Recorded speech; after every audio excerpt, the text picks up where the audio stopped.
then becomes what will bring the country down. And to beseech Kenyans that this is not the first time we are seeing a petition going to Supreme Court for decision. Let's wait for the court's decision. Let's accept it when it comes. But I know that there are so many Kenyans again today who their sense of justice is about having their children going to school without being asked to pay school fees. Whose sense of justice is being able to afford to do an x-ray at a hospital without being asked for money. There are Kenyans today who say their sense of justice is being able to just get by getting a menial job to earn 500 shillings in a day. So our sense of justice cannot be only about one thing, election petitions. No. Our sense of justice must spread all over the country and in all spheres of our lives. And so, as we wait for the Supreme Court to make a decision, it's important to remember where we've come from as a country. And that we're just starting to grow our economy from the COVID situation and from the elections. And the peace time that has prevailed since the elections, for me, tells us that our country and our democracy is plateauing. Our democracy is coming to a level where you can't tamper with it. Kenyans will vote and go on with their lives and wait for us who have been elected to serve. And so, as I end this, I want to request all of us who have been elected in these just elections that our job is to serve the country, not to enrich ourselves, not to buy big cars, not to feel good that we are governors or senators or MPs, but to make this election count by ensuring that we meet our end of the bargain, that all that we promised Kenyans are waiting.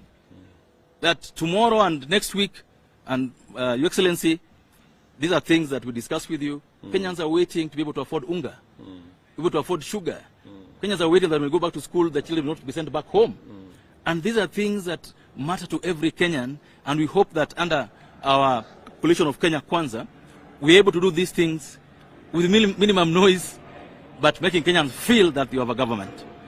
We are happy to be here because we are recognized as a party, we are recognized as a people, and we are at the table where decisions are going to be made. Your President-elect, wishing you Godspeed. Thank you. And I'm sure that the courts will serve justice. And that, like you've said before, that justice, you'll accept it whether it goes your way or another way. I want to assure you that we'll stand with you here now and into the foreseeable future as we build a firm coalition that brings the country together, not cosmetically, but firmly for the better of the country. Thank you so much, and God bless you. Thank you very much. Ranguma, you want to say something? You're good. Okay. Mwamatangi, you want to say something? Thank you very much.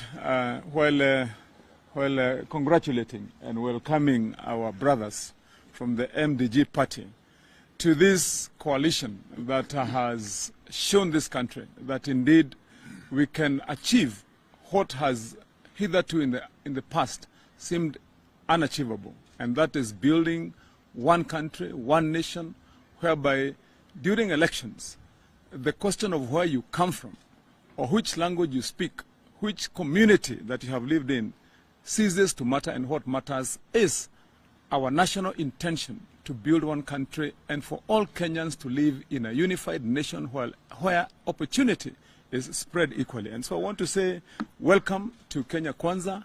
We are the coalition that has opened a new chapter, given this country a new deal, whereby we know that under the leadership of our president-elect, William Samoei Ruto, this country will start to realize the development that should have been in the past many wasted years when there was conflict. And while saying that, I want to urge those that were competing with us on the other side, the Azimio coalition group and their leadership, that Kenyans are exhausted and tired. We can't continue with this kind of game that has been played over the years. And it is important for us to raise the red flag on what has now been identified clearly as a premeditated and calculated move every time when we hold elections. that IEBC is placed as one of the game